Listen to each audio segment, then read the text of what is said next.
Livros novos para minha coleção de Harry Potter e eu resolvi comprar eles de segunda mão porque eu achei que os preços estavam muito altos. Sabendo que esses livros são usados, eu já imaginava que eles teriam alguns problemas e cada um veio com uma especificação diferente, apesar de eu ter comprado da mesma pessoa. Por exemplo, o primeiro livro, ele tava com algumas páginas meio querendo soltar, apesar da parte externa dele estar bem conservada. Ele tava um pouco desbotado vermelho, mas não tinha desgastes na parte externa. Mas na parte interna eu percebi que algumas folhas, eu acredito que a última dona deva ter querido colar. Porque muitos bloquinhos de folha estavam meio soltinhos, e eu entendo porque é um material muito pesado. E se ele não for armazenado de forma correta, pode ser que ele solte, mas a parte interna das ilustrações não tinha mancha, não tinha nada. Então achei que foi uma compra ok.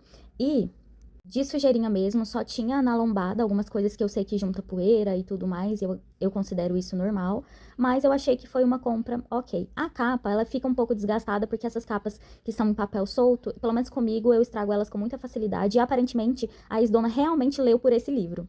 E aí, a Câmara Secreta, que foi o que tinha mais desgastes na parte externa, tanto na página solta quanto na capa dura mesmo, ele estava com bastante imperfeição, com manchas, com arranhões e essas coisas, tá vendo que tem uma manchinha aí na lombada, na capa também. Ele tava com bastante desgaste, mas a parte interna dele estava impecável, sem folhas soltando, sem nada. Então, realmente, dá pra ver que foi um livro que foi manuseado, porque provavelmente elas leram. Ela me falou que ela comprava os livros junto com a irmã dela. Então, provavelmente elas leram e imaginavam que não iam se desfazer dos livros e acabaram que não tiveram tanto cuidado. Então, vocês podem ver que tá bastante desgastado, tá ondulado, tá bastante amarelado também, tem mancha aqui na parte de baixo. Então, é isso. E o último foi O Prisioneiro de Azkaban. Ele, realmente, a parte externa dele também não estava muito legal, mas de todos, ele era o que tinha menos imperfeições difíceis de lidar, como sujeira.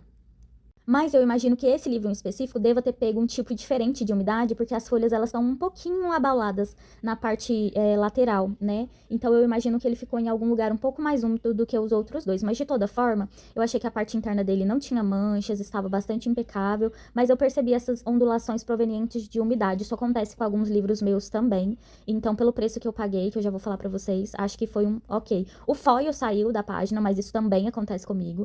Eu tinha aquele primeiro lançamento de Harry Potter do box e o meu foil saiu de todos e tem bastante coisas amareladas também.